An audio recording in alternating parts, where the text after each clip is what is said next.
मतलब एक वेबसाइट के अंदर एज ए मैं कहता हूँ मैं एक एसईओ एक्सपर्ट हूँ, मैं वेबसाइट्स की एसईओ करता हूँ, ऑन साइट भी करता हूँ, टेक्निकल भी करता हूँ, ऑफ साइट भी करता हूँ। तो अगर मैं कहूँ कि मैं भी वेब डेवलपर भी नहीं हूँ, तो इसका मतलब क्या हुआ कि मेरे पास ऐसी क्या स्किल है जिससे मैं एसईओ कर लूँगा वेबसाइट को सीखे बगैर, बजाय इसके कि मैं कहूँ भाई 3-4 महीने का एक डेवलपमेंट का कोर्स भी कर लेता हूँ। ठीक है, सो जिन्होंने वेब डेवलपमेंट की होती है, मैंने तो मोस्टली 70% प्लस लोगों को देखा है, उन्हें एसईओ का नहीं पता होता कि व्हाट इज एसईओ, या उन्हें उसकी इंपॉर्टेंस का भी नहीं पता होता, और वो कंप्लीट करने के बाद भी नहीं ये सोचते कि भाई हमें जब तक एसईओ नहीं करेंगे तो हमें कोई फ़ायदा नहीं है।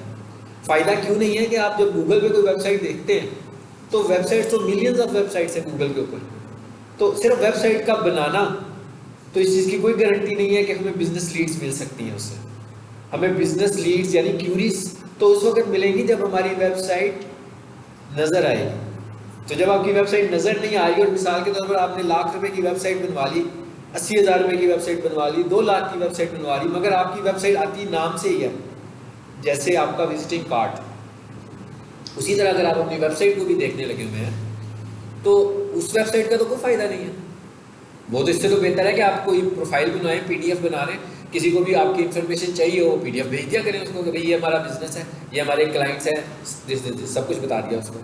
वेबसाइट का तो मतलब ये है कि कोई क्लाइंट क्यूरी करे गूगल पर आकर, और अगर उसकी क्यूरी के अगेंस्ट आप सर्विसेज प्रोवाइड कर रहे हैं, आप प्रोडक्ट प्रोवाइड कर रहे हैं, या आपकी कैटेगरी की क्यूरी है, तो आपकी वेबसाइट पहले सफ़े के ऊपर पहली 4-5 पोजीशंस पे नज़र आनी चाहिए। तो उस वेबसाइट का फ़ायदा है। तो डेवलपर को भी एसईओ सीखनी चाहिए, और एसईओ को एसईओ वाले बंदों को वेबसाइट, मतलब मैं कहता हूँ मैं अगर एसईओ करता हूँ और मुझे वेबसाइट को टैकल करना ना आता हो तो मैं कर ही नहीं सकता। फिर तो मुझे एक ऐसे बंदे की जरूरत पड़ेगी जो डेवलपर होगा, मैं उसके पास बैठ के कुछ काम करवाऊंगा कि भाई ये कर दो, ये कर दो, ये कर दो। वो भी मैंने थ्योरी पढ़ी होगी, प्रैक्टिकल तो मैंने हाथ से जब कुछ किया ही नहीं, मुझे तो कुछ भी नहीं पता होगा कि ये कैसे इंप्लीमेंट होगी, ये सब चीज़ें किस तरीके से इंप्लीमेंट करनी होगी। तो इसका मतलब ये हुआ कि हमें एसईओ नहीं शुरू करनी, बल्कि हमें पहले वेबसाइट एक बनानी है, समझना है। और मैं इतना मुश्किल काम कह रहा हूँ कि वेबसाइट बनाना है, आपको लगता होगा ये तो बड़ा ही मुश्किल सा काम है कि ये तो डेवलपर का काम होता है। हमने इस तरह नहीं बनानी है। मैं आपको एक टेम्पलेट दूंगा और आपको पहले बताऊंगा कि इस वेबसाइट में हमने चेंज क्या करना है, मतलब एज ए एसईओ एक्सपर्ट हमें क्या करना होता है किसी वेबसाइट में, वो बताऊंगा। उसके बाद मैं आपसे कहूँगा कि अब इस वेबसाइट को आप चेंज करें और अपनी वेबसाइट बना लें। लाजमी बात है, ये सब कुछ हम डिस्कस करेंगे। जब वो वेबसाइट आपकी बन जाएगी ना, फिर हम उसके ऊपर एसईओ शुरू करेंगे, ताकि आपको एसईओ की अंडरस्टैंडिंग भी मिले, और जब आपके पास कोई वेबसाइट आए तो आपको ये भी पता हो कि आपने वेबसाइट के एनालिसिस करने कैसे हैं। क्योंकि आप अभी तो ये सीखने के लिए यूँ करेंगे, लेकिन रियल लाइफ में तो ऐसा नहीं करेंगे। आपके क्लाइंट की वेबसाइट है तो आपने तो सिर्फ नहीं छेड़ना ना, आप तो अगर उसमें कुछ अमेंडमेंट्स भी करवाना चाहते होंगे तो आप क्लाइंट को कहेंगे कि जो आपका डेवलपर है उससे ये करवा कर दें हमें। असल में तो आपने चीज़ें, हाँ एसईओ की चीज़ें आप खुद इंप्लीमेंट करेंगे, लेकिन अगर कोई स्ट्रक्चरल प्रॉब्लम है जिसकी वजह से एसईओ में हर्डल आ रही है, तो आप कहोगे कि भाई ये तो मैं जितनी अच्छी एसईओ मर्जी कर लूँ इसकी, मेरा वेबसाइट की स्पीड ही बहुत स्लो है। अब स्लो वेबसाइट है तो आप तो उसका कुछ भी नहीं कर सकते। वेबसाइट के ऊपर जो कंटेंट लिखा हुआ वो सारे का सारे डुप्लीकेट कंटेंट लिखा हुआ है। वेबसाइट पे जो तस्वीरें लगाई हुई हैं वो दूसरी वेबसाइट से उठा कर लगाई हुई हैं।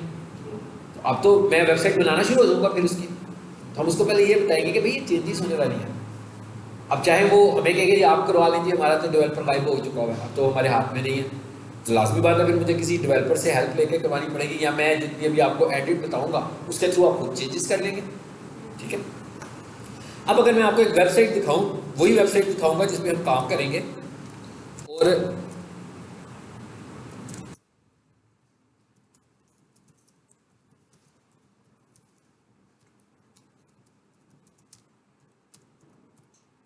ये मैंने एक वेबसाइट खोल दिया।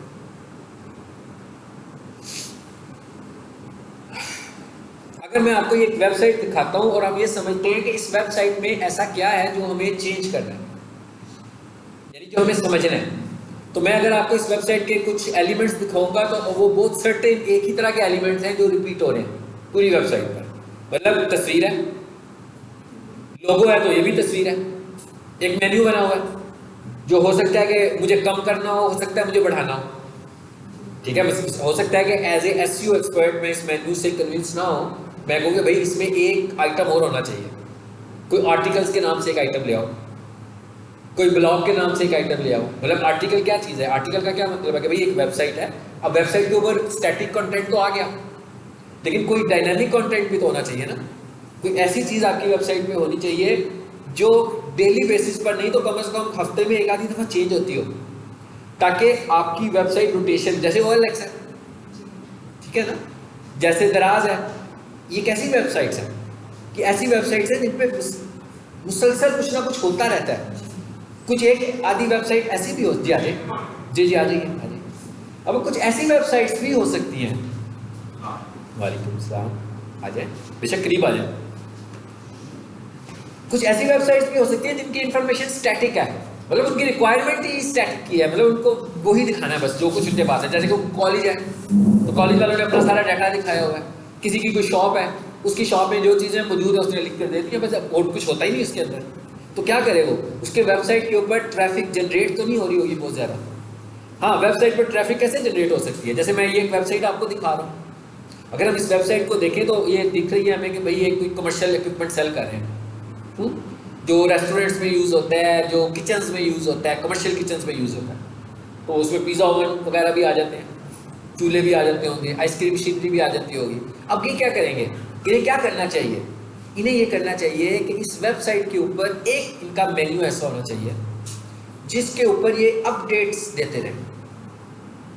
अब पिज़्ज़ा ओवन में रोज़ाना तो कोई चेंज आ नहीं सकती, हाँ, आइसक्रीम मशीनरी भी इनके पास एक ही पड़ी हुई है, ये तो नहीं हो सकता कि उसी मशीन को रोज़ाना बदल के किसी और तरीके से लिखते हैं, वो तो उसका तो कोई फ़ायदा भी नहीं होगा। लेकिन कम से कम ये काम, इनके पास पिज़्ज़ा ओवन है तो पिज़्ज़ा ओवन के मतलब कुछ ना कुछ नई इन्फॉर्मेशन रोज़ाना की बुनियाद पर आ सकती है कि भाई पिज़्ज़ा ओवन की एक सीरीज शुरू कर दें, भाई पहला पिज़्ज़ा ओवन कब बना था, ठीक है।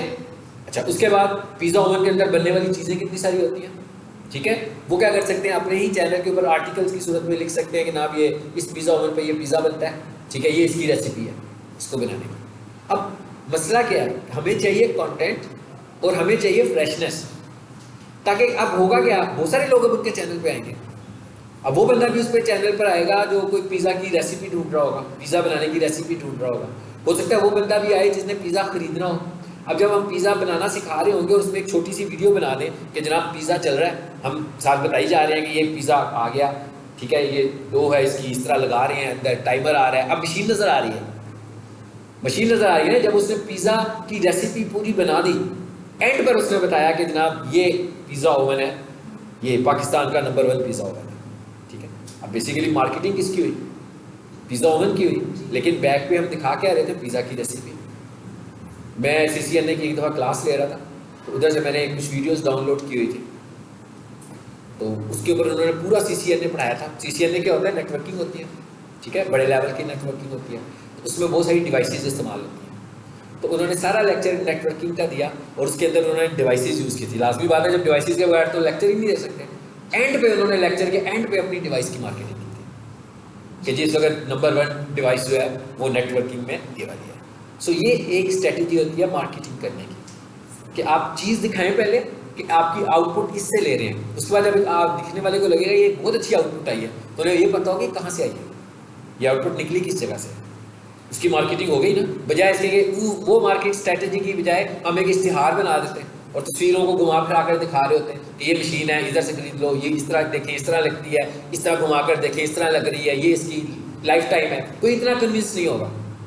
लेकिन जब वो उस चीज़ को इस्तेमाल होते हुए देख रहा होगा, ठीक है, और फिर वो उससे बहुत ज़्यादा कन्विंस होगा। तो इसका मतलब क्या हुआ कि एज ए SEO पर्सन हम क्या करते हैं कि हम कम से कम एक या तो ब्लॉग के नाम से या आर्टिकल्स के नाम से एक मेन्यू ज़रूर एडिशन करवाते हैं कि यार ये आपके इधर एडिशन होनी चाहिए। बेशक इसका ताल्लुक आपकी सेल से नहीं है, इसका ताल्लुक आपकी ट्रैफिक से है, और उस पेज पे जब ट्रैफिक आती है तो उस ट्रैफिक को घुमा फिरा कर हम अपने होम पेज पे ले आते हैं, और होम पेज पर हमारी चीज़ें पड़ी हुई है, होम पेज पर तो हमारा सब कुछ पड़ा हुआ है जो हम सेल करने लगे। होम पेज किसे बोलते हैं, वेबसाइट का लैंडिंग पेज, www.abc.com लिखा एक पेज खुल गया, उसको हम कह रहे हैं होम पेज है या लैंडिंग पेज है वो हमारा, ठीक है।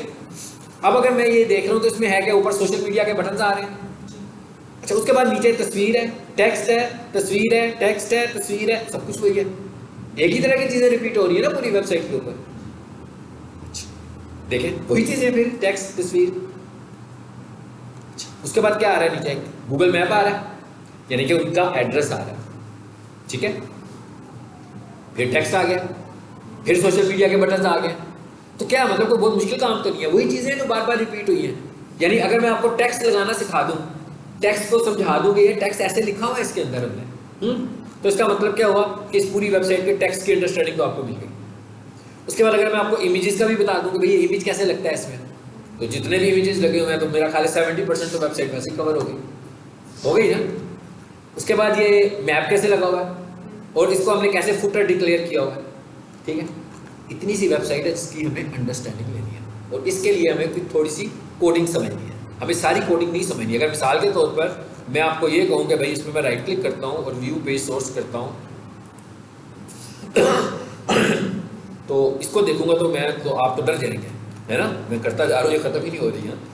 इसका हमें कुछ नहीं लेना, ठीक है। आपने परेशान नहीं होना कि इतनी लंबी कोडिंग का मैंने क्या करना है। हमने सिर्फ उन चीज़ों को टारगेट करना है जिनकी मदद से हमने एसईओ करना है। इसमें बहुत सारी चीज़ें ऐसी हैं जो फॉर्मेटिंग है। हमने formatting as a SEO expert, हमारा फॉर्मेट से कोई लेना देना नहीं। एज ए एसईओ हमारा स्क्रिप्टिंग से कोई लेना देना नहीं।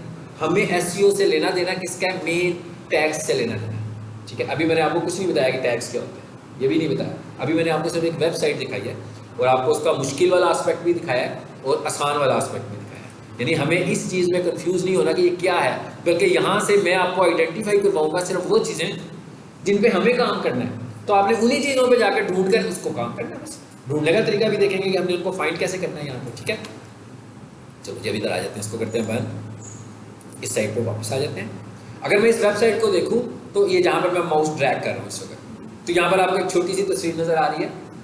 इसको है तो ये इमेज, लेकिन बहुत ही छोटा आइकॉनिक इमेज है, बल्कि आइकॉन से भी सही छोटा ही इमेज है, ठीक है। तो इसको हम बोलते हैं फेविकॉन इमेज, ठीक है। मतलब ये इमेज कहलाता है फेविकॉन इमेज, ठीक है। ये जो बातें मैं बता रहा हूँ ये आने वाले लेक्चर्स के साथ रिलेटेड है। ये हम बिल्कुल नई चीज़ पढ़ रहे हैं आज, मतलब आपकी बिल्कुल न्यू क्लास है। यानी आपने जहाँ से मुझे सुनना शुरू किया है, हम बिल्कुल नया टॉपिक डिस्कस कर रहे हैं, ठीक है। हम कर क्या रहे हैं बेसिकली, एसईओ, वेबसाइट्स की एसईओ। उसके लिए हमें जब तक वेबसाइट नहीं समझ आएंगी तो हम एसईओ कैसे करेंगे, ठीक है। सो मैं ये सपोज करता हूँ, और मोस्टली होता भी ऐसे है कि जो लोग एसईओ करने आते हैं उन्होंने वेबसाइट का कुछ नहीं किया होता, तो हम ये सपोज करके आगे चल रहे हैं बात को लेकर, ठीक है। अच्छा, उसके बाद एक टेक्स्ट लिखा हुआ आ रहा है, बेस्ट प्रोफेशनल किचन इक्विपमेंट आ रहा है ना, ये टाइटल है वेबसाइट का। उसके बाद ये चीज़ें नीचे आने लगी हैं। अच्छा, उसके बाद ये ऊपर जो अगर मैं देखूँ तो ये क्या लिखा हुआ है जी, इस पर लिखा हुआ आ रहा है, पढ़ा जा रहा है दूर से आपसे कि नहीं, प्रोफेशनल किचन इक्विपमेंट इस पर लिखा हुआ है। अच्छा, इसका नाम लिखा हुआ है प्रोफेशनल किचन इक्विपमेंट .dckitchen.org, ठीक है। सो ये एक वेबसाइट का नाम है, सिंपल सी बात है, ये सबको समझ में आ रहा है कि एक वेबसाइट का नाम है, एक URL है, लेकिन लिखा हुआ है प्रोफेशनल किचन इक्विपमेंट .dckitchen.org। तो अगर मुझे लग ऐसे रहा है कि आपको भी ऐसे लग रहा है कि असल में वेबसाइट तो ये है ना, DCKitchen.org वेबसाइट है बेसिकली।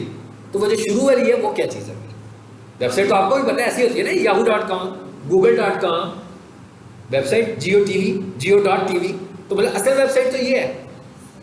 तो वो जो पहले आ रहा है वो क्या चीज़ है, वो टाइटल है, देखते हैं क्या है। मतलब मैं ये कह रहा हूँ कि वेबसाइट तो ये है, www, या यूं कह लें वो ऐसे नहीं लिखा हुआ। मैं क्या, वो ऐसे नहीं लिखा हुआ, वो मैं वो बताता हूँ कि वो कैसे लिखा हुआ है। वो ऐसे लिखा हुआ है,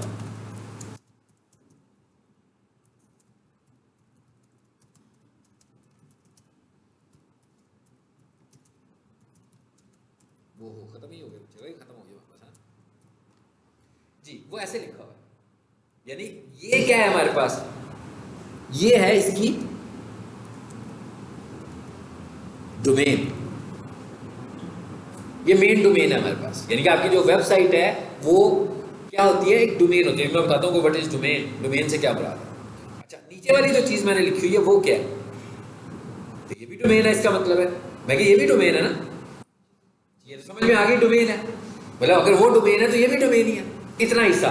तो ये शुरू वाला हिस्सा वो क्या है, अब विंडोज में फोल्डर बनाते हैं ना, तो फोल्डर के अंदर एक और फोल्डर बना लेते हैं, ऐसे ही है, तो आप उसे क्या कहते हैं, सब फोल्डर। इसी तरह जब आप किसी डोमेन के अंदर एक डोमेन और बना लें तो उसे हम बोलते हैं सब डोमेन। अब ये सब डोमेन कैसे पहचान रहे हैं आपके, ये सब डोमेन है, पहचान ऐसे रहे हैं कि भाई डोमेन से पहले डॉट के साथ कुछ लगा हुआ है, ऐसे ही है।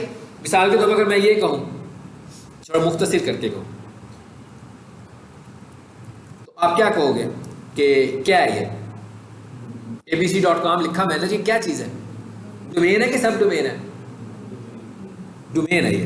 अच्छा, अब अगर मैं लिखूँ www.geo.tv, तो ये क्या है? ये भी डोमेन ही है। अगर ऊपर वाली डोमेन थी तो ये भी डोमेन ही होनी चाहिए उस हिसाब से, ठीक है? अच्छा,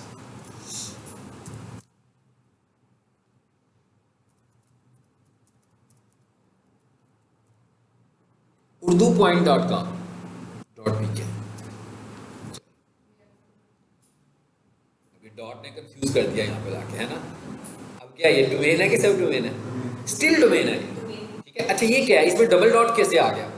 देखिए ना, इसमें डबल डॉट इसलिए आया कि जब आप डोमेन परचेज करते हैं, अच्छा मैं अभी डोमेन क्या चीज़ है समझाता हूँ। डोमेन या तो हमें .com के साथ मिल जाएगी, यानी डॉट एक्सटेंशन के साथ मिलेगी डोमेन, और अगर आप सब कॉन्टिनेंट की डोमेन भी ले रहे होगे, जिस कॉन्टिनेंट पे आप हैं, मतलब मैं कहता हूँ पाकिस्तान की डोमेन लेनी है, लेकिन मुझे किसी ने कहा कि भाई जो .com है ना वो ज़बरदस्त है, .com जरूर लेना, तो मैंने क्या कहा, मैं कहा भाई मैं कोशिश करता हूँ कि मुझे .com.pk मिल जाए। इसमें .com भी आ गया और पीके भी आ गया, देखने वाले को ये भी पता लग रहा है कि ये रिप्रेजेंट करती है पाकिस्तान को, और .com भी है, ठीक है? सो ये एक एक्सटेंशन होती है .com.pk। ये आमतौर पर या तो कंट्री के लिए ली जाती है, जब आपकी ट्रैफिक एक ख़ास कंट्री के लिए होती है, ठीक है? या फिर उसके लिए ली जाती है, जैसे मैं कहूँ मैंने कोई चीज़ बेचनी है, जब मैं मैं डिजिटल मार्केटिंग के कोर्सेज बेच रहा हूँ, लेकिन मैंने सिर्फ पाकिस्तानियों को सिखाने हैं जो उर्दू अंडरस्टैंड करते हैं, तो मैं हो सकता है अपनी डिजिटल मार्केटिंग .pk वेबसाइट का नाम रख लूँ, सबको पता लगेगा ये पीके की है। और अगर मैं चाहता हूँ नहीं मुझे अच्छी अथॉरिटी वाली डोमेन लेनी है, तो मैं कहूँगा डिजिटल मार्केटिंग .com खरीद लेते हैं। और मैं कहता हूँ यार ऐसी होनी चाहिए जिसमें कॉम भी हो और पीके भी हो, तो मैं कहूँगा भाई मैं यूँ करता हूँ डिजिटल मार्केटिंग .com.pk रख लेते हैं, ठीक है? अच्छा, ये सब के सब डोमेन्स हैं, स्टिल ये भी डोमेन है, ये भी डोमेन है, ठीक है? अब सब डोमेन कैसे पता लगेगी? अब हम कर क्या रहे हैं, हम कह रहे हैं भाई डोमेन के अंदर एक डोमेन और बना लेते हैं, ठीक है? अब अगर मैं यूं कहूं कि abc डॉट, सबसे पहले तो आप मुझे बताएं कि ये डोमेन है कि ये सब डोमेन है? ये सब डोमेन है, ओके। अब आप मुझे बताएंगे कि इसमें सब डोमेन वाला पार्ट कौन सा है और डोमेन वाला पार्ट कौन सा है? ABC जो है ना ये सब डोमेन वाला पार्ट है, और xyz.com जो है ये इसकी डोमेन है, ठीक है? समझ आ गई बात की? यानी कि डोमेन और सब डोमेन का डिफरेंस तो पहले समझ में आ गया ना क्या होता है। अच्छा, अब हम जरा देखते हैं कि जो हमारी वेबसाइट है ये बनती कैसे है, मतलब वेबसाइट कैसे बनती है? जैसे आपके घर का एड्रेस होता है, कैसे बनता है वो? एक आपके घर का पोस्टल एड्रेस होता है और एक आपके घर की अकोमोडेशन होती है ना? दो ही चीज़ें होती है ना, मतलब एक कॉलेज का एड्रेस है कि भाई आप लोअर माल पर आए, इधर आगे पता लग गया जी कॉलेज है, उसके बाद गेट से आपने अंदर होके अंदर भी तो आना है ना, आपको एक ऑफिस मिलेगा, क्लासरूम मिलेंगे, लैब मिलेगी, ये इसकी अकोमोडेशन है। सेम इसी तरह आपकी वेबसाइट भी दो चीज़ों पर मुश्तमिल है, एक को हम बोलते हैं डोमेन, डोमेन क्या है आपका? एड्रेस है, आपका नाम है, आपकी वेबसाइट का नाम है, और जहां पर आपका डाटा पड़ा हुआ है, ये भी आप क्या देख रहे थे, डाटा ही देख रहे थे ना सर, ये क्या, ये डाटा ही है ना, ये स्टोर किया हुआ है, इमेजेस पड़े हुए हैं, तस्वीरें पड़ी हैं, वीडियोस भी हो सकती हैं, टेक्स्ट भी पड़ा हुआ है, तो ये सब चीज़ें स्टोर करने के लिए स्पेस की ज़रूरत है। तो ये जो स्पेस है ये आपके कंप्यूटर पे तो नहीं पड़ा हुआ, मतलब ये मैं अपने रात को कंप्यूटर लैपटॉप पे मैं बंद करके सोता हूँ, तो ये मेरे पास तो नहीं पड़ा हुआ है भाई, ये तो इंटरनेट पे पड़ा हुआ है, ये तो ऑनलाइन पड़ा हुआ है। जिसका मतलब क्या हुआ कि मुझे किसी से जगह भी बाई की हुई है, मुझे किसी से जगह भी रखनी है कि भाई मेरा ये डाटा अपने पास रखो, और इसको 24 hours a day, 24 hours a day इसको ऑन रखो, बल्कि 365 डेज इसको ऑन रखो, बंद नहीं होना चाहिए। किसी वजह से, एरर की वजह से बंद हो तो वो एक अलग बात है, लेकिन इसे छुट्टी पे नहीं जाना चाहिए कि पता लगे जी अब ऑफ टाइमिंग हो गए, अब आपकी वेबसाइट अवेलेबल नहीं है, अब सुबह 9 बजे दोबारा ऑन हो जाएगी, ऐसे तो नहीं होगा ना, वेबसाइट तो चलती रहती है आपकी 24 आवर्स में। सो इसका मतलब है कि दूसरी चीज़ जिसकी ज़रूरत है वो क्या है आपको? स्टोरेज स्पेस, बल्कि इससे भी ज़्यादा अच्छी वर्ड क्या है? Storage space, that is called, जी क्या कहलाती है? इसको हम होस्टिंग बोलते हैं। यानी आपकी जो स्टोरेज स्पेस है इसे हम बोलते हैं कि ये होस्टिंग है। तो इसका मतलब क्या हुआ कि भाई मैंने वेबसाइट बनवानी है तो मुझे कुछ खरीदना है ऑनलाइन। क्या खरीदना है? अपनी वेबसाइट का नाम, जो भी मैंने खोला था ना dckitchen.org, तो ये डोमेन है, ये नाम खरीदना है मुझे, सिर्फ नाम खरीदना है बस। ऑनलाइन के ऊपर मेरा नाम, इंटरनेट के ऊपर मेरा नाम क्या होगा, इंटरनेट पे मैंने किस नाम से काम करना है, ठीक है। तो ये जो नाम है हमारा, ये डोमेन है। अब नाम मिल गया हमें, उसके बाद मैंने अपना जो डाटा अपलोड करना है अपनी वेबसाइट के अंदर, उसके लिए मुझे परचेज करनी है होस्टिंग स्पेस। वो एक अलग चीज़ है, यानी ये दोनों चीज़ें अलग-अलग परचेज होनी है, ठीक है। अब ये सारी फैसिलिटीज़ प्रोवाइड करने के लिए आपके पास क्या है? आईएसपीज हैं, इंटरनेट सर्विस प्रोवाइडर कंपनीज हैं, वेब सर्वर्स की कंपनीज हैं, वेब कंपनीज हैं जो आपको ये सर्विसेज देती हैं। तो मैं क्या करूँगा? डोमेन बाय करूँगा, बाय डोमेन एंड होस्टिंग। अच्छा, ये वन टाइम परचेज नहीं है, ठीक है। मतलब मैंने किसी से अपनी वेबसाइट बनवाई, वन टाइम परचेज है कि उसने कहा हाँ भाई मैं आपकी वेबसाइट बनाने के 50,000 रुपये लूँगा, 40,000 रुपये लूँगा, या लाख रुपया लूँगा, या 10,000 रुपये लूँगा, लेकिन वो उसने एक ही दफ़ा लेने आपसे, हर साल नहीं लेगा। हाँ, अगर आप दूसरे साल जाकर अपनी वेबसाइट में कुछ अमेंडमेंट्स करवाएंगे, कुछ अपग्रेडेशंस करवाएंगे, तो फिर तो लाजमी लेगा वो। लेकिन अगर आप उसमें कुछ अपग्रेड नहीं करवाएंगे तो फिर तो नहीं लेगा ना, बस क्या, वेबसाइट बन गई, बात खत्म। मगर आपको डोमेन भी ईयरली बेसिस पर परचेज करते हैं और होस्टिंग भी ईयरली बेसिस पे, क्योंकि भाई उसके नाम उसने आपको दे दिया है, तो इसका मतलब क्या हुआ कि उसने ये नाम किसी और को तो देना नहीं है, तो उसका नाम तो बिकेगा ही नहीं अब। तो उसने तो आपको ये नाम रेंटल दे दिया, साल का किराया उसने आपसे लेना है इसका। इसी तरह होस्टिंग के भी उसने साल के पैसे लेने हैं आपसे। यानी इसकी जो सब्सक्रिप्शन होती है वो कैसे होती है? एनुअल बेसिस पर होती है। यानी हमने जब परचेज करनी है तो हमने सालाना की बुनियाद पर, यानी एनुअली हमने उनको चीज़ें देनी है।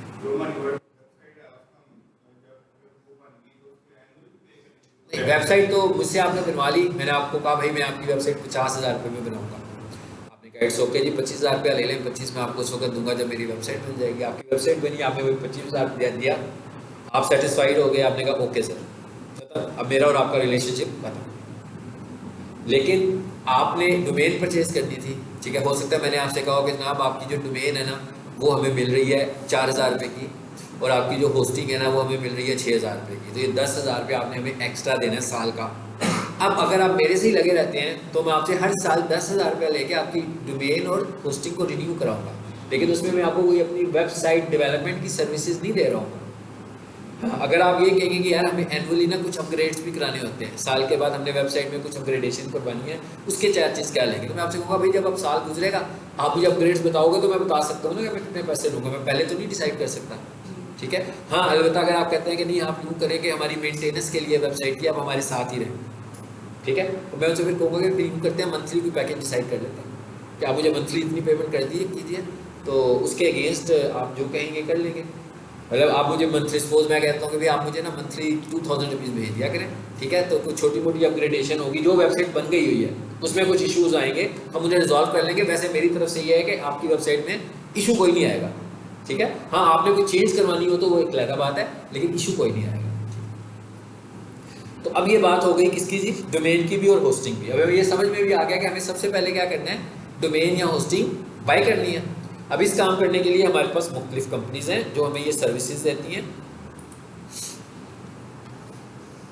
वेबसोल, मैं इनसे बाय करता हूँ इसलिए मैंने इनका नाम लिख लिया,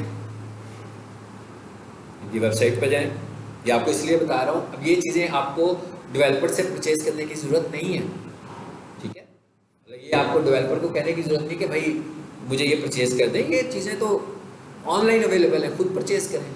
ये तो आपने एक प्रॉपर्टी खरीदनी है ना अपनी, ये तो आपकी प्रॉपर्टी है, आपकी वेबसाइट का डोमेन, आपकी वेबसाइट की होस्टिंग भी आपकी प्रॉपर्टी है, इसका डेवलपर से तो कोई ताल्लुक नहीं है। इवन अभी कई लोग इस तरह भी करते हैं, वो कहते हैं जनाब आपकी वेबसाइट जो है हमसे बनवा लें 25,000 रुपये में वेबसाइट बनवाएं, आपको डोमेन भी मिल जाएगी, साथ होस्टिंग भी मिल जाएगी। शायद आपने कभी ऐसे एड्स पढ़े हो, फेसबुक के ऊपर आ रहे होते हैं अक्सर, ठीक है। तो वो करते क्या है बेसिकली, उनके पास एक बड़ी होस्टिंग होती है, ठीक है, डोमेन परचेज कर देते हैं वो आपको 2,000 रुपये की, वो उन्होंने अपने पैकेज में शामिल किया होता है पहले साल के लिए। तो उसके बाद वो कहते हैं जी होस्टिंग के लिए आपको हमें पैसे देने की ज़रूरत ही नहीं है, इसलिए कि उनके पास एक बड़ी होस्टिंग होती है जिसमें बहुत सारे लोगों का डाटा रखा जा सकता है। जैसे हमारा ऊपर लैब है, लैब में सर्वर पड़ा हुआ है, ठीक है ना, मैं अपनी USB दूर को जाकर 64 GB की यार ये रख लें, साल तक मेरा डाटा सेव रखना है आपने अपने पास, तो कहेंगे अच्छा कर दे कॉपी। तो उन्होंने एक बड़ी सी स्पेस ली हुई है, सर्वर लगे हुए हैं उनके पास, तो वो कहते हैं कि भाई मेरे पास एक होस्टिंग है जिसके अंदर मैं 10 वेबसाइट्स लगा सकता हूँ। तो वो क्या जरूरत पड़ी है उनको, वो कंप्यूटर से मुकाबला करने के लिए क्या कहते हैं भी होस्टिंग फ्री। लेकिन वो कैसी होस्टिंग है, वो तो शेयर्ड होस्टिंग है, उसका एक्सेस वो आपको कभी नहीं देंगे, शेयर्ड होस्टिंग है, ठीक है ना। ऐसे ही है ना, जैसे आप ऊपर USB लगवा कॉपी करवाएं डाटा, उसके बाद आप सीखें अब हमें सर्वर पे बिठा दें, हमने काम नहीं करना है इसके ऊपर, वो तो नहीं बिठाएंगे आपको सर्वर मशीन के ऊपर, उसके बाद उनका डाटा पड़ा हुआ है। तो अब उनके पास जो वेब सर्वर्स हैं जिसमें उन्होंने होस्टिंग मुख्तलिफ लोगों की रखी हुई है, 10-15 लोगों की रखी हुई है, अब वो एक होस्टिंग सबसे शेयर तो नहीं कर सकते, ये शेयर नहीं होती है। आपको हमेशा होस्टिंग परचेज करनी चाहिए जो आपके एक्सेस में, ठीक है। इसलिए आपको इन चक्करों में पड़ना ही नहीं चाहिए। आप डेवलपर से कहेंगे भाई मुझे वेबसाइट बना कर दो, डोमेन भी हम आपको देते हैं, होस्टिंग भी हम आपको देंगे, हम खुद परचेज करके देंगे, और आप खुद परचेज करें ऑनलाइन, ठीक है। ऑनलाइन परचेज करनी है आप वेबसोल पर चले जाएं, ठीक है, ये अच्छी कंपनी है, लेकिन ये मैंने खोल दी एक साइट पर मैं खोल देता हूँ सर्वर सी, ये कंपनी है, और भी मैंने अभी 2-4 का बता रहा हूँ जिनको मैं जानता हूँ, और ये ऐसी कंपनीज हैं जो लोकल कंपनीज हैं, ठीक है। अच्छा, अब कुछ कंपनीज हैं जो लोकल नहीं है, जैसे नेमचीप और इस तरह की और भी बहुत सारी जो लोकल नहीं है, तो इनके साथ जब हम कम्युनिकेट कर रहे होते हैं तो ऑनलाइन कम्युनिकेट करते हैं, ईमेल के थ्रू ही कर रहे होते हैं, टिकट्स के थ्रू।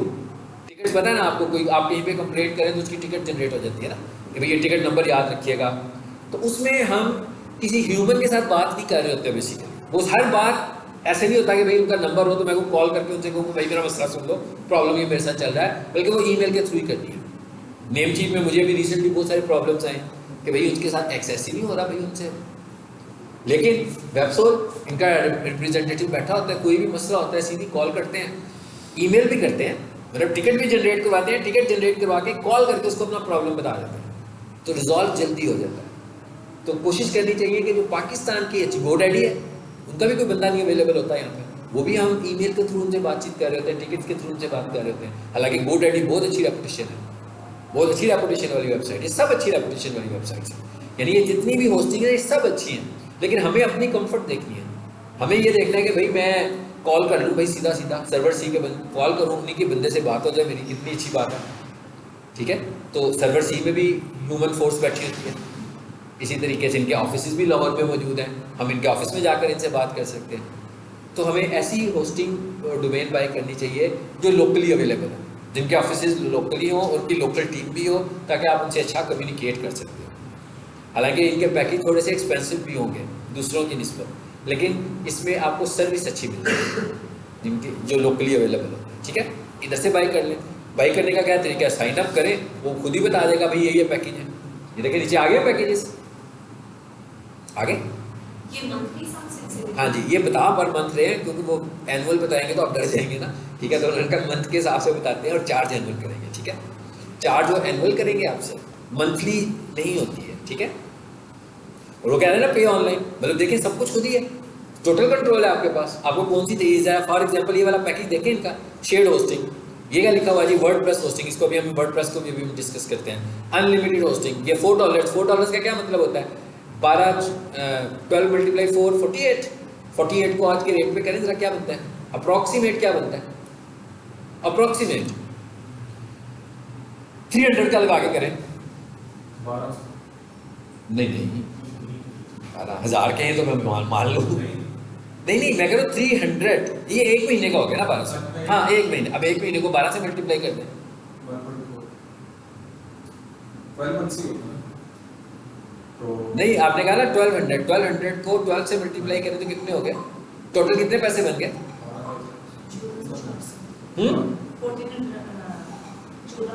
14,000, ठीक है। सो ये 14,000 की है सगत, 14,000 की इस वक्त ये होस्टिंग है इनकी। ये किसकी होस्टिंग है? अब ये कंपैरिजन आपने खुद करने में, आपको इस जगह पर इसीलिए तो लाया हूँ, आपको किसी की डिपेंडेंसी की जरूरत नहीं है।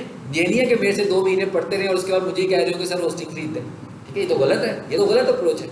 आपको खुद खरीदनी चाहिए होस्टिंग। होस्टिंग खरीदने में है क्या, रिसर्च करनी है, कुछ भी होता। मैंने आपसे कहा ये लोकल कंपनीज हैं, इनके नंबर लें, इनको कॉल करें। अगर आपको समझ नहीं आ रही कि यार ऑनलाइन समटाइम होता है, ऑनलाइन में और कॉल करने में फ़र्क निकल आता है।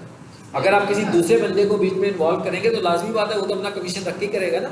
इवन मैं अपना कमीशन भी ना रखूँ ना, मैं सिर्फ आपको एक लिंक भेज दूँ कि भाई इस लिंक पे क्लिक करके आपने होस्टिंग परचेज करनी है, तो उसका भी हिस्सा मुझे मिल जाएगा। ठीक है, it is called affiliate marketing.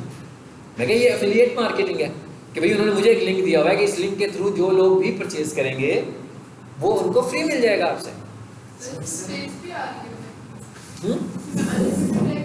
हाँ जी, आप देखें ना इसमें क्या लिखा हुआ है, 300 GB वेब स्पेस है इसमें, अनलिमिटेड बैंडविड्थ है। बैंडविड्थ क्या होती है? बैंडविड्थ ये है कि उन्होंने आपको जो स्पेस, जैसे वो टैप टैप होता है, खोले जरा, थोड़ा सा खोला, हल्का सा पानी निकला, फिर थोड़ा सा और खोला तो पानी का प्रेशर तेज हो गया, आपने फुल खोल दिया, पानी फुल तेजी से निकल रहा है। वो ये कह रहे हैं भाई हम आपको फुल बैंडविड्थ देंगे ताकि अगर आपकी वेबसाइट पे ट्रैफिक का रश हो भी जाए तो आपकी वेबसाइट स्लो ना हो। जैसे रिजल्ट्स आता है, अक्सर आप देखते हैं ना, रिजल्ट्स आता है तो वेबसाइट्स बैठ जाती हैं, लेकिन आम दिनों में वेबसाइट्स नहीं बैठी होती हैं, लेकिन रिजल्ट्स वाले दिनों में बैठ जाती हैं, इसलिए कि उनकी बैंडविड्थ लिमिटेड होती है। इसी तरह स्ट्रीमिंग देखें आप जरा, स्ट्रीमिंग प्लेटफॉर्म जो है, यूट्यूब, कभी भी बफरिंग नहीं हो रही होती अंटिल आपका नेट प्रॉब्लम ना कर रहा हो। लेकिन अगर आप दूसरे अननोन स्ट्रीमिंग चैनल्स पर जाओगे तो वहाँ पर बफरिंग आपकी अच्छी इंटरनेट स्पीड के साथ भी बफरिंग होगी, उसमें अच्छी स्पीड के साथ भी आपकी बफरिंग होगी। ठीक है, so basically it is bandwidth, इसे हम बैंडविड्थ बोलते हैं। तो इसका मतलब क्या हुआ कि ये बहुत अहम चीज़ होती है। यानी ये अब मैं चीज़ें आपसे डिस्कस कर रहा हूँ, अगर आप 10 दिनों के बाद इन्हें भूल जाएंगे तो फिर आप मुझे ही कहेंगे कि सर होस्टिंग खरीदते हैं। ठीक है, अगर आपको ये चीज़ें याद रहेंगी तो आपको फ़ायदा होगा, रियल लाइफ में फ़ायदा होगा ना, कि आप खुद ये काम कर सकते हैं। आपको किसी बंदे की ज़रूरत नहीं है कि होस्टिंग खरीदने के लिए आप अपने सर से कहें।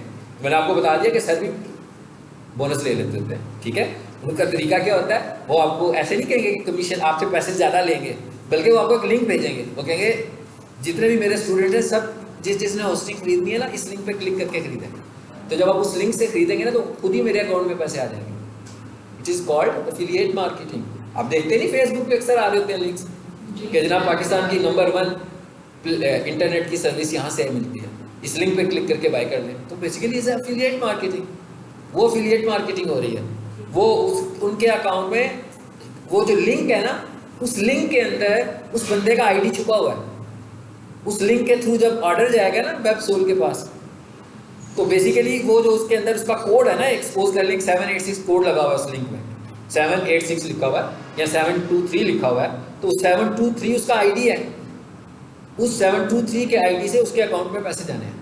मतलब पता कैसे लगता है कि, अब क्वेश्चन तो आपके जहन में ये आ रहा होगा कि भाई उन्हें कैसे पता लगता है कि किसका लिंक है। तो जब भी आप वहाँ पर एफिलिएट मार्केटिंग में जाकर अपना अकाउंट क्रिएट, इसमें भी है, जितनों में जाओगे सबके एफिलिएट मार्केटिंग है। अगर आप इस तरह बिजनेस करना चाहें तो कर सकते हैं।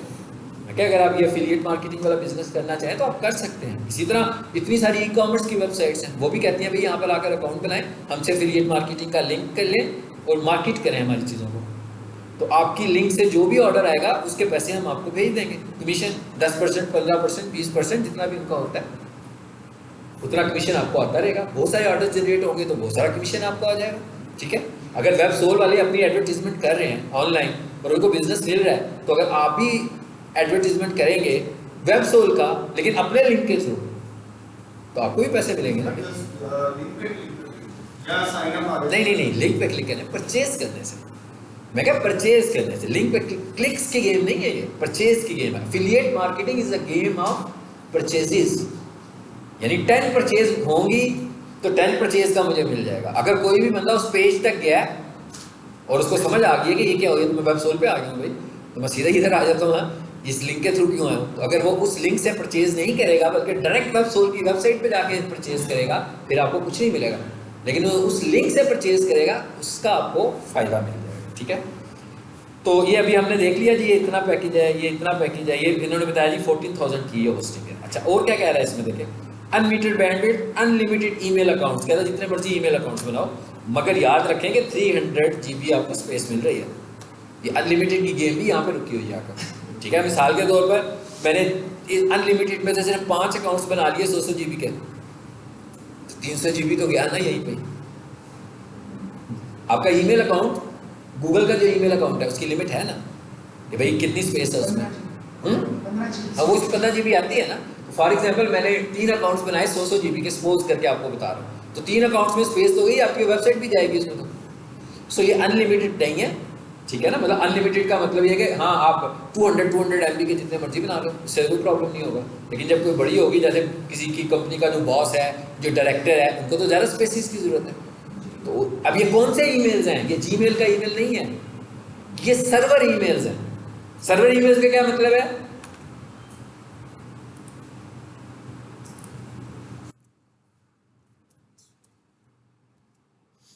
info@abc.com। ये मैंने होस्टिंग परचेज की है, उस होस्टिंग के पास जो स्पेस है वो मुझे कह रहा है कि भाई इधर आकर अकाउंट्स बनाओ। अब इसका फायदा क्या है? देखें, पहली बात तो ये कि याद रखिएगा, ये जितने भी ईमेल्स बनते हैं सर्वर्स पे जाकर, ये कंपैरेटिवली स्लो होते हैं जीमेल से, याहू से। इनकी सर्विस भी उतनी रिलायबल नहीं होती, रिलायबिलिटी उतनी ज़्यादा अच्छी नहीं होती जितनी जीमेल की और याहू की होगी। इसलिए वो प्योरली ईमेल सर्वर्स है ना सारे। ये तो सर्वर है जिसमें वो ईमेल की फैसिलिटी दे रहा है। इनमें डेडिकेटेड ईमेल्स भी होते हैं, कई लोग सिर्फ वही परचेज कर लेते हैं, उनमें भी प्रॉब्लम आ जाता है सर्वर्स में। लेकिन ये बनाए क्यों जाता है कि मतलब हम कहते हैं पीक सॉल्यूशन में जितने भी स्टाफ है 50, 60, 100 लोग हैं, ठीक है। अब उनके सबके अपने ईमेल्स होंगे, अगर वो आएंगे और अपने ईमेल से ही कम्युनिकेशन शुरू कर दें, ठीक है, और 1 साल बाद, 2 साल बाद, 4 महीनों के बाद वो जॉब छोड़ दें, तो सारा डाटा तो उनके ईमेल पे शेयर हुआ हुआ है, वो तो चले गए अपना ईमेल साथ लेकर। तो पीक सॉल्यूशन को क्या करना चाहिए कि भाई सर्वर बेस्ड ईमेल्स बनाए कि भाई एक बंदा लैब में है, एक बंदा ट्रेनर है, ट्रेनर का ईमेल बना हुआ है, वो ईमेल पीक सॉल्यूशन की प्रॉपर्टी है। वो जब स्टाफ छोड़कर जाएगा तो ईमेल, और दूसरी बात ये है कि सीक्रेसी भी कोई नहीं है, फिर प्राइवेट यूज भी कोई नहीं है। एक बंदा ऊपर एडमिनिस्ट्रेटर बैठा हुआ है, वो ये भी देख रहा है कि कोई मसला तो नहीं हो रहा, ये तो नहीं हो रहा कि स्टूडेंट इधर आ रहे हैं, इधर से दूसरे कॉलेज में जाने लगे हुए हैं, ईमेल से कम्युनिकेशन हो रही है, उनके घर पे बैठ के पढ़ने लगे हुए हैं बच्चे, ठीक है। या कोई बंदा कुछ और सीक्रेसी खराब करने लगा हुआ है, तो जो भी उनकी होगी उसको एक बंदा मॉनिटर भी कर रहा है, उसके ईमेल में कहाँ से डाटा आ रहा है, कहाँ से डाटा जा रहा है, सब सर्वर का एक्सेस तो है ना। किसका, कौन सा सर्वर? abc.com, लोकल सर्वर नहीं, मतलब ये कंप्यूटर का सर्वर, लैब का सर्वर नहीं, बल्कि ये ABC की जो डोमेन परचेज की हुई है हमने, इसका एक्सेस होगा सारे ईमेल्स को, वो देख रहा होगा, ठीक है। तो इस तरह के ईमेल्स होने चाहिए। वापस आ जाए, हाँ अभी इसकी भी बात करते हैं कि डोमेन नेम क्या होना चाहिए, कैसे मिलता है domain name. One free domain, इसमें नहीं लिखा हुआ कितनी फ्री डोमेन है। अच्छा जी, इसमें देखें वन फ्री डोमेन, अच्छा चलो ठीक है। अच्छा ये लिखा हुआ जी, इसमें एक फ्री डोमेन मिल रही है। अभी मैंने आपको एक बात कही थी, मैंने कहा था कि लोग क्या करते हैं, खासतौर पर वेब डेवलपर्स क्या कर रहे होते हैं, उन्होंने एक बड़ी सी होस्टिंग ली होती है, ठीक है, एक होस्टिंग है जिसके पास उन्होंने ये लगाया हुआ है कि भाई हमें एक ऐसी होस्टिंग दे दें, मैं खुद इनके पास जाऊँ, मैं उनसे वो मुझे एक ऐसी होस्टिंग चाहिए जिसमें मैं 10 वेबसाइट्स लगा सकता हूँ। अब क्लाइंट से तो मैंने हर होस्टिंग के पैसे लेने हैं, तो मैंने एक पैकेज ले लिया 10 होस्टिंग वाला। अब मैंने क्या किया, उसके अंदर साइट्स लगानी शुरू कर दी। तो इसका मतलब क्या हुआ कि मैंने क्लाइंट से कहा भाई अभी हमने कैलकुलेट भी किया कि इसमें से अगर मैं प्राइस निकाल दूँ ना, अभी आपने 14,000 रुपये लिए हैं, तो चलो जी मैं कहता हूँ 3,000 रुपये की डोमेन होगी, तो इसका मतलब 11,000 की होस्टिंग है, तो 8-10 हज़ार रुपया तो मैं ले सकता हूँ किसी क्लाइंट से होस्टिंग का। और बेसिकली वो होस्टिंग पैकेज मेरे पास पहले से ही मौजूद है, क्योंकि मैंने बड़ा लिया था। अब लाजमी बात है, अगर वो मैं ये वाला 10,000 का ले रहा हूँ, वो 10 का तो नहीं होगा ना, हो सकता है कि वो मैंने 30,000 रुपये का लिया हो, या 28,000 रुपये का लिया हो, या 35,000 का लिया हो, लेकिन उसका मुझे फ़ायदा क्या हो रहा है, मैंने उसमें 7-8 लोगों की होस्टिंग दे रहा हूँ। अब उस 7-8 लोगों से जो मैं पैसे लेने लगा हूँ, तो वो प्रॉफिट में जाएंगे ना मेरे। लेकिन ये क्लाइंट के साइड से प्रॉब्लम है। क्लाइंट की साइड से क्या प्रॉब्लम है कि एक ही उनके पास सर्वर है, कोई प्रॉब्लम हुआ तो सभी का डाटा जाएगा, आपको आपके डाटा का एक्सेस भी नहीं देंगे वो, क्योंकि आपका होस्टिंग आपके एक्सेस में होनी चाहिए ना। मतलब आप कहते हैं कि ये लो 14,000 रुपया मुझसे, तो मेरे पास एक होस्टिंग का अकाउंट होना चाहिए जिसमें मैं अपनी होस्टिंग को खुद मैनेज कर रहा हूँ अकेला। अगर मैं आप चारों को होस्टिंग खरीद कर दूँ, तो आप सब चारों के अलग अलग होस्टिंग अकाउंट्स होने चाहिए, शेयर्ड तो नहीं होने चाहिए। शेयर्ड होंगे तो कोई दूसरा उसमें गड़बड़ भी कर सकता है, गड़बड़ ना भी करे, अपनी वेबसाइट अपलोड करे और इन्फेक्टेड हो तो पूरे का पूरा ही होस्टिंग खाई ना, सारी वेबसाइट्स में वायरस आ जाएगा फिर तो। सो इसलिए हमें वैसे तो खुद से अपनी अलग होस्टिंग परचेज करनी चाहिए, लेकिन जो डेवलपर होते हैं वो ये काम कर रहे होते हैं। इसीलिए आप फेसबुक पर अक्सर एड्स देख रहे होते हैं कि फ्री होस्टिंग, फ्री डोमेन, सिर्फ वेबसाइट के 12,000 रुपया दें और वेबसाइट बनवा दें हमसे, ठीक है। आप जब उनसे बात करते हैं, उनको अपनी रिक्वायरमेंट बताएंगे तो वेबसाइट के पैसे भी बढ़ जाएंगे। जब आप उनसे कहेंगे जी होस्टिंग कौन सी दे रहे हैं, आप कभी भी नहीं बताएंगे आपको। आप उनसे कहेंगे होस्टिंग का एक्सेस देंगे आप हमें, वो कहेंगे नहीं जी एक्सेस नहीं मिलेगा आपको, ठीक है। इसलिए आपको होस्टिंग और डोमेन खुद परचेज करनी है। अच्छा, उसके बाद नीचे आकर देखें ये क्या लिखा हुआ है जी, SSL इनेबल्ड। SSL क्या चीज़ है जी? इसको आसान अल्फाज में, अभी हम, ये हमारा SEO का टॉपिक है, ठीक है, लेकिन इसको अभी हम आसान अल्फाज में कहते हैं कि ये वेबसाइट की सिक्योरिटी है। तो अब आज के दौर में, पहले तो ये बहुत ऑप्शनल होती थी और इसमें इतने इश्यूज भी नहीं होते थे, लेकिन अब आपकी वेबसाइट्स बहुत बुरी तरीके से अटैक होती हैं, ठीक है, और आपकी वेबसाइट आपके एक्सेस से चली जाती है। तो अगर आप SSL नहीं लगाई हुई, सिक्योरिटी नहीं लगाई हुई, तो बहुत डेंजरस होता है आपके लिए। सो हमें SSL ज़रूर लेनी चाहिए अपनी वेबसाइट के लिए। अभी तक के लिए इतना काफ़ी है कि सिक्योरिटी होनी चाहिए, ठीक है। वो ये क्या कहते हैं कि इसमें SSL इनेबल्ड है, लेकिन ये सब लोग SSL 1 साल के लिए देते हैं आपको। पहले साल में फ्री दे देते हैं, अगले साल में इसके भी 2,500-3 हज़ार रुपये एक्स्ट्रा लेते हैं। फर्स्ट ईयर में फ्री, नेक्स्ट ईयर में जब आपसे होस्टिंग लेंगे तो कहेंगे हाँ जी अब आप इसका पे करो। टेंडर्स लगवा लें पहले। मोहम्मद आसिफ, अहमद रजा, महविश, उस्मान, कोई न्यूज़ पर आप लोग ट्रायल कर सकते हैं, नहीं दिखाओगे ठीक है। SSL की समझ आ गई है। अगर SSL आपको मैं दिखाना चाहूँ तो अभी हमने एक वेबसाइट खोली हुई थी, पता कैसे लगेगा अभी SSL है कि नहीं है? हाँ, ये वेबसाइट पे ताला नज़र आ रहा है आपको, लॉक नज़र आ रहा है लगा हुआ, इसका मतलब है ये SSL प्रोटेक्टेड है। अब अगर मैं आपको एक और वेबसाइट दिखाऊं जिसमें ये लॉक नहीं होगा,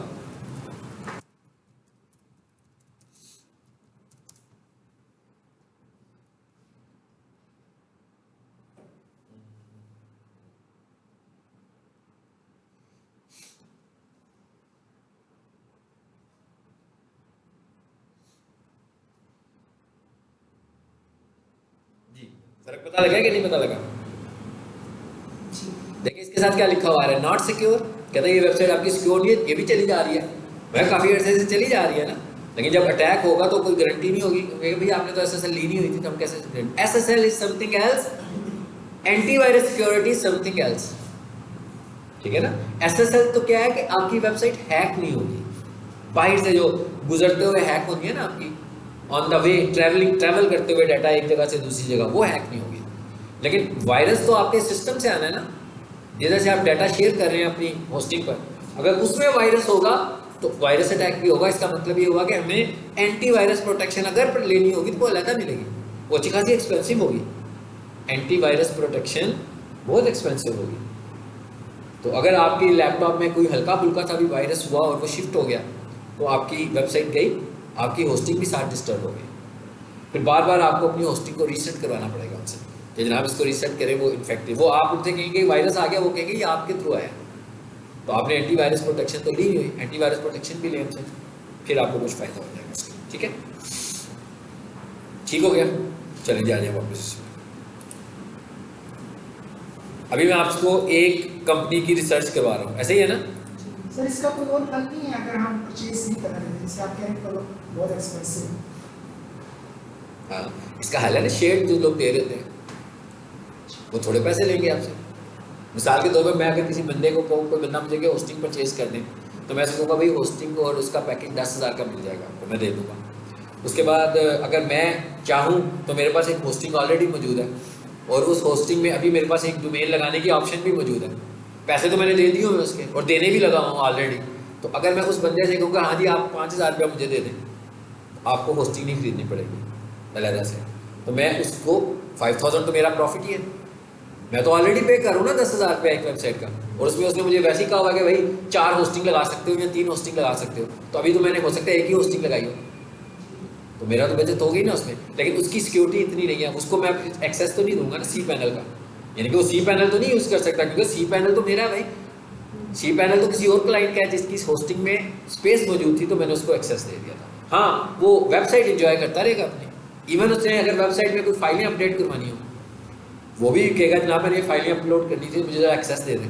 बस वो नो, एक तो आप फ्रीक्वेंटली कर नहीं सकते, और अगर आपने कोई 3-4 महीने बाद कभी करनी हो तो मुझे फाइल भेज दिया करें, मैं अपलोड करता हूँ। आप डायरेक्टली आपको एक्सेस नहीं देगा, आपको एक्सेस नहीं मिलेगा उसका, ठीक है। सो हमें कभी भी ऐसी जगह पे नहीं जाना चाहिए, हमें इंडिपेंडेंट होस्टिंग लेनी चाहिए हमेशा, क्योंकि वायरस किसी और में आएगा। मसलन 3 वेबसाइट्स तो लगा दी मैंने, आपकी वेबसाइट क्लीन है, आपका सिस्टम क्लीन है जहाँ से डाटा अपलोड हो रहा है, जो दूसरे भाई साहब हैं उनका वेबसाइट इन्फेक्टेड है, उनकी लैपटॉप इन्फेक्टेड है, उनका सिस्टम इन्फेक्टेड है, जहाँ से वो फाइलें अपलोड कर रहे हैं, वायरस शिफ्ट हो रहा है, उसी सर्वर पर आपका डाटा भी पड़ा हुआ है, आपकी वेबसाइट भी हर्ट हो जाएगी इससे। कम से कम आपकी जो वेबसाइट होगी, अगर आपने उसमें सब अपनी ही रखी होगी, आपको गारंटी तो होगी ना कि इसमें वायरस नहीं जा सकता मेरी तरफ से। अदरवाइज आप एंटीवायरस परचेज करें ताकि वो इंटीमेट करे, जो खतरनाक वायरसेस होती हैं उन पर वो इंटीमेट कर देता है, यानी कि अपलोड ही नहीं करने देता। कुछ छुपे हुए वायरस होते हैं जिन्होंने एक्टिवेट होना होता है कुछ अर्से बाद, यानी वो पहले अपलोड हो जाते हैं, पहले शो नहीं करते कि वो वायरस है, लेकिन जब वो कुछ 5-6 महीने, यानी उन्हें कुछ और फाइलों की ज़रूरत होती है, वो जब होस्टिंग में पहुंचते हैं ना, तो उधर से वो फाइलें कैप्चर करते हैं, फिर वो मिलकर अटैक करते हैं। तो वो जो मिलकर अटैक करने लगे हुए ना बेसिकली, वो फिर वायरस जनरेट हो जाएगा, और फिर वो आपके सारी सर्वर को डिस्टर्ब करेगा, ठीक है। अच्छा जी, SSL हो गया, आगे आ जाए। अब इसको ज़रा क्रॉस कंपैरिजन करें।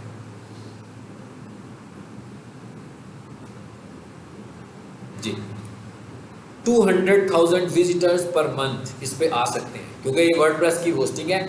ये वर्डप्रेस की होस्टिंग आपको चाहिए भी ज़्यादा होती है, और ये एक्सपेंसिव भी होती है और एक्सपेंसिव भी है ये। और ये देखिए इसमें क्या लिखा हुआ है, इन्होंने 2 GB रैम लिखा हुआ है, इसमें इन्होंने डिस्क्लोज भी नहीं किया ना। ये सबसे अहम चीज़ होती है, जब आप होस्टिंग परचेज करें ना, बहुत सारी होस्टिंग कंपनीज जो है ना वो इसे छुपाती हैं, इसलिए कि वो आपको अच्छी रैम देती नहीं है। अपने पास रैम तो पता है ना आपको, हर किसी की अलग से एक फिजिकल मेमोरी है वेबसाइट की, जैसे एक लैपटॉप की मेरी रैम है, इसी तरह वो आपको रैम भी असाइन करते हैं वेबसाइट के ऊपर, क्योंकि उनकी मशीन से तो डाटा चल रहा है, तो जब वो आपको रैम असाइन नहीं करेंगे तो आपके डाटे की स्पीड कैसे होगी अच्छी। लेकिन ये क्योंकि ये रैम कम देती हैं, जो कम पैसे ले रहे होते हैं आपसे, रैम कम देते हैं, इवन 200 MB तक रैम मिल रही होती है आपको, 300 MB तक रैम मिल रही होती है। मेरी लैपटॉप की रैम जो है वो 8 GB है, ठीक है, तो 500 MB तक रैम मिल रही होती है। अब आपकी जो कोडिंग वाली वेबसाइट्स होती हैं वो कम रैम में प्रॉब्लम नहीं करती, मगर जो आपकी वर्डप्रेस की वेबसाइट है वो तो आप 1 GB से कम में सोचें भी ना कि वर्डप्रेस की वेबसाइट चलेगी। वर्डप्रेस की वेबसाइट सबसे ज़्यादा इस्तेमाल होने वाली वेबसाइट है, और सबसे ज़्यादा कबाहतें भी वर्डप्रेस की वेबसाइट में है। सबसे ज़्यादा इन्फेक्शन जो है ना वो वर्डप्रेस की वेबसाइट पे आती है, अगर उसकी प्रॉपर मेंटेनेंस करने वाला कोई बंदा, उसको डेली बेसिस पर देखने वाला बंदा नहीं है। बहुत जल्दी आपकी वेबसाइट पे अटैक्स होते हैं, बहुत अटैक्स होते हैं वेबसाइट्स पे। लेकिन जो कोडिंग वाली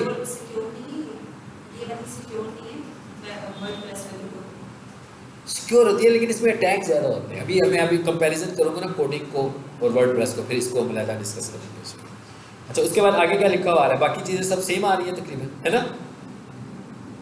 6 कोर CPU, यहाँ पर और ज़्यादा महंगा हो गया काम, कह रहा है भाई आपको मैं डेडिकेटेड CPU भी दे रहा हूँ, ये वाले में। ये कितनी है, 60 GB per month, sorry $60 per month, 60 × 12 साल के डॉलर, उसको मल्टीप्लाई रुपीज़ में करके देखें तो ये तो बहुत बड़ा पैकेज होगा।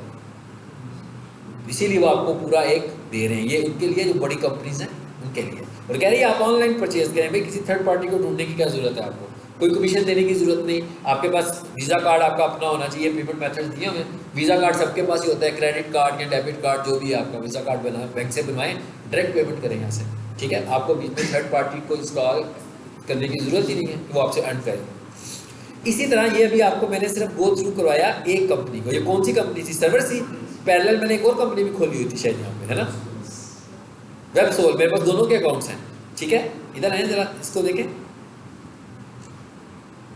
ये देखें होस्टिंग आ रही है, शेयर्ड होस्टिंग में है, जरा ये इनके पैकेज आ जाएंगे।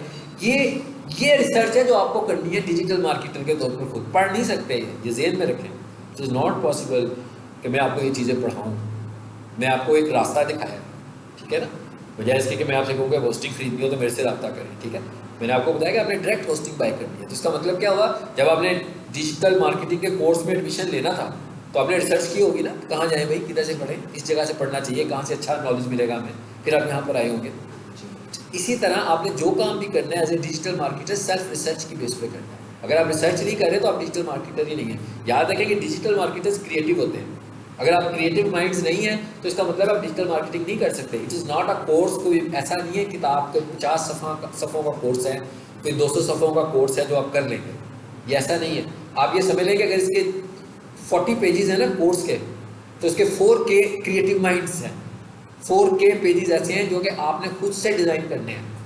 फिर आप डिजिटल मार्केटिंग, यानी आपने खुद क्रिएट करना है, जो कुछ करना है सब चीज़ें आपको खुद पता होनी चाहिए। मैं आज आपको जो नॉलेज दे रहा हूँ कल को ये नहीं होगा, अपडेट हो जाएगा, अपग्रेड हो जाएंगी चीज़ें, फिर क्या करेंगे। जब तक आप खुद से रिसर्च नहीं कर रहे उस वक्त तक आप इन चीज़ों को साथ लेकर नहीं चल सकते। तो ले जी, इन्होंने ये दे दिया आपको, इन्होंने आपके लिए और आसानी कर दी है इस कंपनी ने। ये क्या कह रही है, कह रहे जी फ्री डोमेन मिलेगी आपको पहले पैकेज में। साल की फीस कितनी है जी, 5500, यानी कि साल की 5500 फी। इसका मतलब क्या हुआ, जो मैं आपसे कहता था कि 3000 की डोमेन अलग बाय करनी पड़ेगी, कहता है फ्री डोमेन, मगर इसके पीछे भी हिडन स्टोरी है। फ्री डोमेन का मतलब है .com, सिर्फ .com बस। अब मिसाल के तौर पर मेरा कॉलेज का नाम है पीक सॉल्यूशंस, मैं डोमेन परचेज करने जाता हूँ बड़ा खुश होकर कि भाई डोमेन तो फ्री मिल रही है, ठीक है ना। अब मैं कहता हूँ भाई peaksolutions.com, तो peaksolution.com तो पहले ही रजिस्टर हो चुकी हुई है, इसका मतलब क्या हुआ, मुझे तो नहीं मिलेगी। मैं ऐसा कहता अच्छा यार चलो छोड़ो, peaksolution.edu दे दो मुझे, तो कहेंगे 3000 रुपया बढ़ देंगे। उनको पता है कि .com पे जो लोग आएंगे 100% हमें नहीं देने उनको फ्री, इतने सारे फ्री जा ही नहीं सकते हैं, इसलिए कि वो जो भी नाम लेकर आएंगे, और नाम की अवेलेबिलिटी तो सबसे बड़ी सरदर्द है, जो सबसे बड़ी सरदर्द है वो नाम की अवेलेबिलिटी। आप जीमेल अकाउंट बनाते हैं कितने तंग होते हैं कि भाई नाम क्या रखें, Ahmed@gmail अकाउंट कोई बना के दे सकता है मुझे, बिल्कुल नहीं बन सकता भाई, इतने सारे अहमद आ चुके होंगे मार्केट में अभी। तो इसका मतलब क्या हुआ कि नाम का इशू है। तो जब आप किसी और डोमेन पर जाओगे तो वो उसको चार्ज करेगा आपसे। लेकिन अगर बाई चांस आपका नाम ऐसा है जो कि अभी तक एज ए डोमेन रजिस्टर नहीं हुआ .com के साथ, तो फिर आपको फ्री डोमेन मिलेगी और मिलती रहेगी। सर मैंने कल चेक किया तो मुझे वो एक डोमेन में लेना चाह रहा था, वो ना जो वहाँ पे जो उसका प्राइस था 11 लाख था, पर रीज़न क्या थी, वो कह रहे थे कि आप शॉर्ट वर्ड का क्लिकी के नाम से, शॉर्ट वर्ड का मतलब कोई भी छोटा सा एक नाम नहीं है .com। मेरी कोशिश ये थी कि इतनी को छोटा नाम बता देता हूँ, आप बात मुकम्मल करेंगे। तो अब वो इतनी महंगी मिलती थी, हालांकि वो कंपनी सेल नहीं कर रही थी, ठीक है, बनी नहीं, हाँ उससे पहले वो डोमेन मतलब किसी परचेज नहीं की नहीं, वो बेसिकली परचेज डोमेन होगी। होता क्या है बेसिकली, होता ही है कि भाई मैंने कहा कि ये पीक सोल्यूशन वालों का कारोबार बड़ा चल पड़ा है, इन्होंने अभी तक वेबसाइट ही नहीं बनाई, तो मैंने क्या किया, मैंने पीक सोल्यूशन की वेबसाइट डोमेन बाय कर ली। अब पीक सोल्यूशन की डोमेन किस पे पास आ गई, मेरे पास आ गई, वर्किंग नहीं करती, वर्किंग नहीं करती। वर्किंग क्यों करनी है, डोमेन ने वर्क तो तब करना है ना जब उसमें होस्टिंग होगी, उसने सिर्फ डोमेन परचेज करके रख लिया बस। अब ये लोग जो हैं, ये आम सी डोमेन जो है, इसलिए कि इसकी वैल्यू खरीद तो ली उसने, ये बहुत सारे लोग हैं जो ये काम करते हैं, सिर्फ डोमेन परचेज करते हैं, लेकिन सेंस वही क्रिएटिव माइंड यूज़ करते हैं कि भाई ये अभी तक नहीं आई, अभी तक किसी ने परचेज नहीं की, होंगी परचेज, हौसले से बैठते हैं। मतलब 3000 की खरीद ली, 8000 की खरीद ली, या कोई बंदा जिसको इस बात का पता ही नहीं है, मसलन हमने डोमेन ली, साल के बाद बिजनेस ही छोड़ दिया, डोमेन फ्री हो गई, जैसे ही बिजनेस छोड़ा एक दूसरे बंदे ने वो डोमेन परचेज कर ली। मतलब जैसे बोस्टन कॉलेज था, मैं चला रहा था ना बोस्टन कॉलेज, हमारे पास डोमेन थी boston.com.pk, छोड़ दी, फ्री होगी। अब देखिएगा boston.com.pk को किस रेट पे मिल रही है, अगर किसी ने वो परचेज कर ली हुई तो वो अच्छी खासी महंगी दे रहा होगा। तो मतलब जब डोमेन को आप छोड़ेंगे, इसीलिए तो वो रिन्यूअल है एनुअल बेसिस पर, आपने छोड़ा 2 महीने के लिए भी छोड़ दिया तो डोमेन आपके हाथ से गई। ये गूगल में थोड़े से पहले एरर भी आया था, गूगल का कुछ सेकंड्स का फर्क पड़ा था, तो गूगल ने किया नहीं, वो बाय मिस्टेक है ना, वो किसी आम बंदे ने परचेज कर ली थी $1 के अंदर। गूगल कुछ लेट हुआ, ये ओरिजिनल बात है, गूगल लेट हुआ था तो वो बंदे ने ना वो विदिन सेकंड्स क्लिक किया तो वो परचेज होगी उस बंदे के पास, तो गूगल ने उसको बड़े लाख पता नहीं कितना ऑफर किया था कि आप हमारे से ले लेंगे, लेकिन ये google.com हमें वापस दे दें, तो उसने फिर उनको विदाउट एनी कॉस्ट में कहा था गलती जो कोई आपके लिए वो आप ले लो। सो इसका मतलब क्या हुआ, इससे साबित ये हुआ कि भाई 1 साल के लिए डोमेन ना खरीदो, हाँ, नंबर ऑफ ईयर्स के लिए डोमेन खरीदो। और डोमेन रिन्यूअल से पहले कंपनी वाले मैसेज करते रहते हैं, मेरे पास इतनी सारी डोमेन है, मैं भी हमेशा आखिरी तारीख पे जाकर रिन्यू करवाता हूँ। हालांकि आखिरी तारीख पे रिन्यू करवाना कोई अच्छी स्ट्रैटेजी नहीं है, इसलिए कि वही गूगल वाला इशू आ सकता है आपको। लेकिन क्योंकि हम लोकल चीज़ों पे काम कर रहे होते हैं, लोग इतना इनको फौरी तौर पर तो बाई नहीं ना कर रहे होते, कुछ टाइम लगता है, इनके फ्री होने में टाइम लगता है। लेकिन आपको हमेशा डोमेन की डेट एक्सपायर होने से पहले उसको परचेज कर लेना चाहिए दोबारा से, कंपनी को पेमेंट कर देनी चाहिए, ताकि वो उनको पता हो कि ये भाई किसी बंदे के पास वापस आने वाली है ये डोमेन। जी, इन केस अगर कोई लेट हो जाए तो फिर गूगल परचेज कर ली बस, उसके बाद चली गई, बहुत बड़ी कंपनी। उसके बाद चली गई। नहीं वही मैं कह रहा हूँ, अगर परचेज हो गई तो चली जाएगी। अगर आपकी बहुत ही फारक सी कोई डोमेन थी, हो सकता है कोई ना खरीदे, ठीक है। एक चीज कि अगर मैंने डोमेन नेम क्या नाम वो थ्रू वेबसोल परचेज कर लिया, अब मैं उसको रिन्यू जब करता हूं तो मैं थ्रू वेबसोल नहीं कर रहा, मैं सर्वर सी से करना चाह रहा हूं। नहीं कर नहीं सकते, ट्रांसफर करनी पड़ेगी। जिससे आपने डोमेन खरीद दिया फिर उसे ट्रांसफर करवाएंगे, ट्रांसफर के चार्जेस अलग पे करेंगे आप। अब ये भी स्टोरी सुना दूंगा अभी थोड़ी देर बाद, इस पर भी आ जाएंगे ये क्या, ये कैसे स्टोरी होती है। अच्छा अब ये देखें, ये कुछ ज़्यादा कंफर्टेबल सीन है इसमें। देखें डिटेल भी आपको ज़्यादा अच्छी दे रहा है।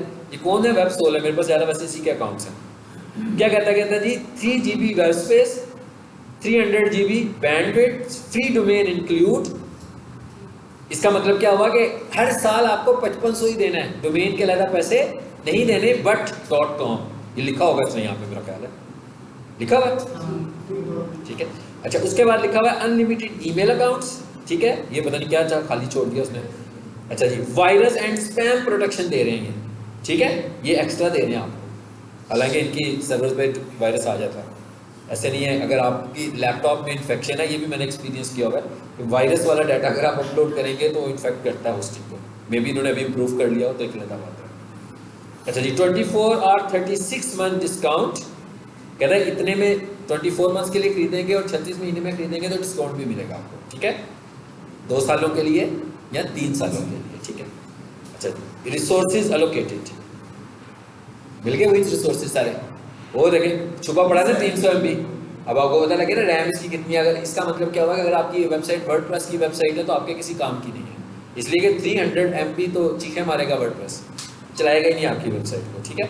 उसके बाद ये वाला पैकेज में आ जाए, मैं ये वाला पैकेज यूज़ कर रहा हूँ, मेरे पास ये वाला पैकेज है 10,000 वाला, ठीक है। सो इसमें ज़रा नोट करें क्या चीज़ है। 8 GB वेब स्पेस, आगे क्या लिखा हुआ है जी, 1 click install, free backups, free malware scanning, free SSL certificate, इन्होंने फ्री डोमेन इंक्लूडेड। जरा देखें जरा, इवन इसी पैकेज में ना मेरे पास जो है ना इस वक्त 10,000 के, शायद उन्होंने वो ख़त्म कर दिया, इसमें हमारे पास मेरा ख्याल है 3 एक्स्ट्रा डोमेन्स की ऑप्शन है। अब जब हम कहते हैं ना एक्स्ट्रा डोमेन्स इज कॉल्ड, एक नई टर्म आपको बताने लगूँ, वो कौन सी है,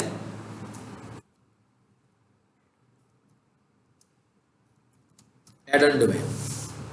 एक नई टर्म आ गई add on domain. Add on domain क्या होती है कि भाई होस्टिंग एक ही है आपके पास, लेकिन मेरे पास 3 क्लाइंट्स हैं जिनकी वेबसाइट्स हैं, तो मैं इस एक होस्टिंग में इन 3 क्लाइंट्स की वेबसाइट लगा सकता हूँ। इसका मतलब क्या हुआ, 2 क्लाइंट से मैं पैसे ले सकता हूँ, लेकिन मुझे उनकी होस्टिंग परचेज नहीं करनी। लेकिन मुझे ये भी देखना है कि उनका डाटा कितना है, डाटा के हिसाब से डिपेंड करेगा ना, कम डाटा होगा, नॉर्मल डाटा होगा फिर चल जाएगा, वो ज़्यादा डाटा होगा तो फिर मुझे स्पेस अपनी बढ़ानी पड़ेगी, ठीक है। सो एड ऑन डोमेन की ऑप्शन देखें अब नहीं दे रही है, लेकिन मेरे पास जो पैकेज है उसमें ऑप्शन है, 3 की है या 4 की है। और एड ऑन का मतलब होता है कि आपकी जो असल डोमेन है वो उसमें शामिल नहीं होती, सिर्फ एक्स्ट्रा डोमेन उसमें शामिल होती है। और इसी तरीके से अभी हम सब डोमेन की बात कर रहे थे ना, इनमें सब डोमेन्स भी अवेलेबल है। ये क्या कह रहा है, इसमें एक डोमेन अवेलेबल है, ठीक है, इनमें काफ़ी सारी सब डोमेन्स होंगी, 5-6 सब डोमेन्स होंगी, ठीक है। अभी सब डोमेन SEO के लिए इसकी क्या इंपॉर्टेंस है, इसको भी अभी हम देखेंगे, बाद में देखेंगे इसको, SEO के पॉइंट ऑफ व्यू से इसकी क्या है। सो ये चीज़ें हमें पता लगी हैं। यहाँ से आपने इसको परचेज़ करना है, बिल्कुल बेशक परचेज़ ना करें, तजर्बे करना हो तो बार बार ऐड टू कार्ट करके आखिर तक जाएँ, कार्ड ऐड करेंगे तो ही पेमेंट होगी ना, कार्ड के बगैर पेमेंट तो नहीं होगी। समझ लीजिएगा परचेज़ करने का मेथड क्या है, ताकि आपको परचेज़ करने का मेथड समझ आ जाए, क्योंकि फाइनल स्टेप में उससे कहना है कि अपना पेमेंट मेथड ऐड करो। पेमेंट मेथड का मतलब क्या है कि अपना वीज़ा कार्ड ऐड करेंगे। आप वीज़ा कार्ड ऐड करेंगे जिसमें उतने पैसे होंगे, ट्रांजैक्शन कंप्लीट हो जाएगा, आपका परचेज हो जाएगी आपका। वीज़ा कार्ड, हाँ वीज़ा कार्ड, जो लोकल मेथड्स नहीं है, लोकल मेथड्स का भी तरीका है, फिर आप उनको कॉल करेंगे। यही इसलिए फ़ायदा कह रहा था ना कि लोकल कंपनीज के साथ काम करेंगे तो आप वेबसोल वालों को कॉल कर लें, ठीक है। मैं भी ऑनलाइन रिन्यू नहीं करवाता हूँ, मैं भी इजी पैसा से या जैज़ कैश से या बैंक अकाउंट से भेज देता हूँ उनको पैसे, तो वो मुझे जब इनवाइस भेजते हैं तो उस पर अपने अकाउंट्स दे देते हैं। लेकिन GoDaddy पे ऐसा नहीं होगा, नेमचीप पे भी ऐसा नहीं होगा, वो बैंक से ही लेंगे पैसे। मगर वेबसोल ऐसा कर लेगा आपसे, सर्वर सी भी ऐसा कर लेगा आपसे, IT लिंक्स इतनी अच्छी कंपनी नहीं है, वो भी ऐसा कर लेगा। उसकी होस्टिंग भी जो है वो काफ़ी सस्ती है, चीप है, वो प्योरली एक लोकल कंपनी है IT लिंक्स, ठीक है। तो जिसको मैं तारीफ कर रहा हूँ या प्रॉब्लम बता रहा हूँ ना, वो मैंने फेस किए हुए हैं, इसलिए मैं उनके नाम लेकर आपको बता रहा हूँ। इस वक्त मैं IT लिंक से मैंने काफ़ियों को स्विच कराया हुआ है, क्योंकि वो बहुत एक तो सही तरीके से इन्फॉर्मेशन नहीं देते हैं। यानी जो मैंने अभी आपको 200 MB की स्टोरी बताई है ना, वो मैंने फेस की थी, तो फिर पता लगा था कि 200 MB है। ये रियल प्रैक्टिस की थी मैंने, फिर उधर से मैंने अपनी स्विच की थी डोमेन कि भाई इतनी कम स्पेस आप दे रहे हैं, आप बताते क्यों नहीं है? बताना चाहिए ना कि भाई इतनी चीज़ें आपको मिल रही हैं। सो इसलिए मैंने आपको बताया कि ये सारी चीज़ें आपको पहले क्रॉस चेक करनी है कि आपको मिलने क्या लगा हुआ उसमें, ठीक है। तो ये होस्टिंग भी हो गई हमारी। ये क्या लिखा हुआ है जी, ऑल प्लान्स इंक्लूड, कहते हैं जिसमें ये भी इंस्टॉल हो जाएगा, फोन चैट अवेलेबल है, पर्सनलाइज्ड ईमेल अवेलेबल है, स्विफ्ट अपग्रेडिंग, कहते हैं आप इसको बाद में भी अपग्रेड करवा सकते हैं, इजी मैनेजमेंट, सी पैनल आपको मिल जाएगा आपका, होस्टिंग पैनल भी आपको। अच्छा, एक होस्टिंग पैनल होता है, एक सी पैनल, ये मैं आपको दिखाऊंगा। मेरे पास जो क्लाइंट्स के अकाउंट्स हैं उनका मैं आपको होस्टिंग अकाउंट भी ओपन करके दिखाऊंगा, कैसे मैं उसमें काम कर रहा हूँ, क्या चीज़ें उसमें दिख रही होती है, आपने तो देखा भी होगा शायद, है ना। तो इसी तरह सी पैनल क्या होता है, इसको भी हम देखेंगे। C panel for control panel, जहाँ से हम होस्टिंग को, अपनी वेबसाइट्स को अपलोड कर रहे होते हैं, फाइलों को डिलीट कर रहे होते हैं, डाउनलोड कर रहे होते हैं, ये सारी चीज़ें होती हैं। यानी आज मैंने आपको जो कॉन्सेप्ट दिया है वो किसका दिया है, डोमेन का, होस्टिंग का, सब डोमेन्स का, और आखिर में मैंने आपको बताया एडेड डोमेन का। एडेड डोमेन का क्या मतलब है कि मैंने डोमेन परचेज कर ली, इसलिए कि डोमेन तो एक एक्स्ट्रा है ना। मतलब मेरे 3 क्लाइंट्स हैं, एक की वेबसाइट का नाम है ABC, एक की वेबसाइट का नाम है xyz.com और एक है 786.com। सो मैंने होस्टिंग एक परचेज की हुई है जिसमें मुझे 2 एडेड डोमेन्स की चॉइस है उस होस्टिंग में। तो अब ABC पे तो वो होस्टिंग लग गई, अब 2 डोमेन तो मुझे फ्री मिल रही है ना उसकी होस्टिंग के लिए। तो अब मैं ये वाली जो डोमेन्स हैं, डोमेन तो परचेज करूँगा 2-3 हज़ार जितने की भी आएगी, लेकिन मुझे होस्टिंग परचेज करने की ज़रूरत नहीं पड़ेगी, क्योंकि मेरे पास जो होस्टिंग का पैकेज है उसके अंदर मैं दूसरी लगा सकता हूँ। ठीक हो गया। ये आपको मैं सारी वो रियल लाइफ चीज़ें बता रहा हूँ जो मैं कर रहा हूँ, पूरा अपना एक्सपीरियंस बता रहा हूँ। मैं जिस तरह डिजिटल मार्केटिंग करता हूँ, उस मार्केटिंग में मुझे जो प्रॉब्लम्स फेस होते हैं, फिर हम उनको कैसे रिकवर करते हैं और असल में कैसे काम करते हैं। देयर इज़ नो थ्योरी, इसमें कोई थ्योरी नहीं है, ये टोटल प्रैक्टिकल है, ठीक है। सो आपको बताने का मकसद ये है कि आप चीज़ों को प्रैक्टिकल सिनेरियो में समझें, रियल लाइफ के सिनेरियो में समझें, और वो तब समझेंगे जब आप खुद से करेंगे। इसलिए मैंने आपको सबसे पहले यही दिखाया कि आप चाहें इन कंपनीज़ में IT लिंक्स को विज़िट करें, मतलब ऑनलाइन IT लिंक्स को विज़िट करें, वेबसोल को विज़िट करें, GoDaddy को विज़िट करें, नेमचीप को विज़िट करें, और कौन सी थी, वेबसोल को विज़िट करें, सर्वर सी को विज़िट करें, ताकि आपको सारी स्टोरी समझ में आ जाए कि कैसे डोमेन परचेज करनी है और कैसे होस्टिंग परचेज करनी है, ठीक है। पैकेजेस पूछे, बारगेन करें, कॉल करके इन्फॉर्मेशन ले लें कि जनाब हमें एक होस्टिंग चाहिए, हमारे पास 5 वेबसाइट्स हैं, हमें पैकेज बताएं। आपको पता लगे कि अगर आप ये काम एज ए बिज़नेस कर रहे हो तो कैसे आप इससे फ़ायदा उठा सकते हैं, कि कितना आप इन्वेस्ट करेंगे एक दफ़ा जिसमें आपको 5 होस्टिंग्स मिलेंगी, और अगर आप 5 होस्टिंग 5 क्लाइंट्स को सेल करेंगे तो उससे आप कितना अर्न करेंगे। मैं वैसे ये काम नहीं करता हूँ, मतलब मैं ये वाला काम बिल्कुल नहीं करता। इवन मैंने जब किसी से कुछ पैसे लेने होते हैं ना, मैं किसी तरह की मार्केटिंग में अपना कमीशन नहीं रखता, लेकिन मैं पैसे ज़्यादा लेता हूँ जो भी काम करता हूँ। उनको बता देता हूँ कि आपने जो पैसे कंपनी को देने हैं ना, ये आप डायरेक्ट देंगे, मैं नहीं दूंगा, लेकिन मेरी जो सर्विसेज हैं उसके ये पेमेंट होगी, उसके ये चार्जेस होंगे, ठीक है। इसलिए कि आपकी पोजीशन नहीं ख़राब होनी चाहिए। आप जिस मार्केट में है ना, इस मार्केट में अगर आपकी पोजीशन ख़राब हो जाए ना, तो आपका बिजनेस ख़राब हो जाता है। तो आपकी पोजीशन चीट नहीं करना। IT में बहुत लोग चीट करते हैं, एक्स्ट्रा और अपॉर्चुनिटीज़ बहुत ज़्यादा होती हैं चीट करने की IT में, ठीक है। सो किसी को चीट नहीं करना चाहिए IT के अंदर, कभी भी चीट नहीं करना चाहिए। जो कुछ है रियलिटी बताइए। इवन मैं लोगों की फेसबुक एड्स बनाता हूँ तो मैं उनसे कहता हूँ कि जनाब मैं आपको एक वीडियो बनाकर भेजूँगा, इस तरीके से आपने पेमेंट ऐड करनी है, तो आप खुद जाएँ, इस वीडियो को देखकर अपना पेमेंट मेथड ऐड करें, जितने पैसे डालने हैं डाल दें, मुझे बता दीजिएगा, पैसे आ जाएंगे, मैं काम करूँ। और वो पैसे किसको जाने होते हैं? डायरेक्ट फेसबुक को जाने हैं, मतलब वो पैसे मेरे अकाउंट में नहीं आने। मैंने जो इनसे लेने हैं, मैंने ऑनेस्ट होकर उनको बताना है कि जनाब मैं आपकी सर्विसेज के इतने पैसे लूँ। ऐसे नहीं है कि मैं पहले उनसे लूँ, उसके बाद उधर से भी लूँ और उधर से भी लूँ, गलत है। इसलिए कि ये बातें जब डिस्क्लोज होती हैं, अल्लाह ताला तो आपको वैसी डिस्क्लोज हो जाती है जब आप कर रहे हैं, अल्लाह ताला तो उसी वक्त देख रहा होता है। लेकिन जब बंदों को पता लग जाता है तो आपकी दुनियावी पोजीशन भी ख़राब हो जाती है। मतलब दीनी पोजीशन तो हो ही जाती है, शुरू में ही हो जाती है, वो तो आपका बेईमान हो, लेकिन बाद में आपकी दुनिया में भी कोई वक़्त नहीं रहती, आपको कारोबार नहीं मिलता।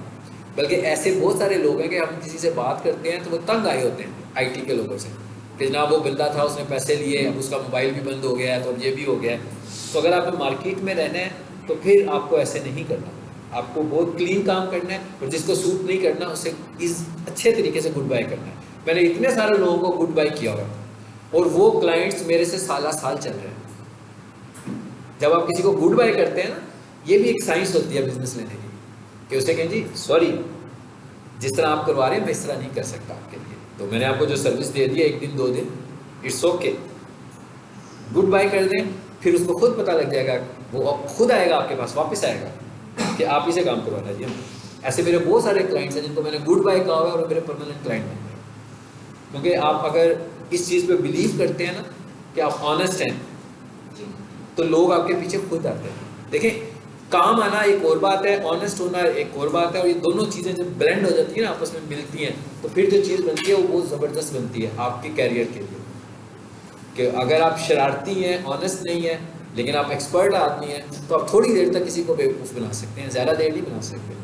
तो आपको बिल्कुल किसी को बेवकूफ़ बनाने की ज़रूरत ही नहीं है। आप सीरियस होकर काम करें, इसलिए कि आपको बहुत सारे शरारती लोगों का काम भी मिल जाएगा बीच में। जो लोग तंग कर रहे होंगे ना, फिर उनका काम भी आपको ही मिलेगा। और मैं जब ये काम करता हूँ तो जैसे मैंने आपसे कहा ना, प्रॉपर्टी आपकी है, तो मैं सब बताता हूँ पहले कि जनाब ये चीज़ें आपकी प्रॉपर्टी हैं, इसमें मेरा अकाउंट नहीं होना चाहिए, कहीं पर भी मेरा जीमेल नहीं होना चाहिए, इसमें आपका जीमेल होना चाहिए, आपका फेसबुक होना चाहिए। आप सब काम अपने पे करें, बजाय इसके कि 1 साल तक मैं उसको हंस के सर्विस दूँ, साल बाद कोई मसला पैदा हो तो मैं चीज़ें लेके गायब हो जाऊँ उसकी। ठीक है, ये गलत है। ठीक है जी, चलो क्लास को ख़त्म करते हैं।